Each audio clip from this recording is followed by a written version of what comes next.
আসসালামু আলাইকুম বন্ধুরা, আপনারা কেমন আছেন?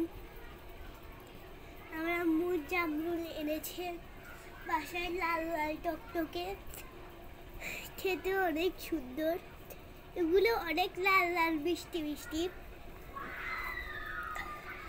এগুলো মোবাইলে এখন দেখা যাচ্ছে কি একেবারে কমলা কালারের মতন। এগুলো আসলে অনেক লাল।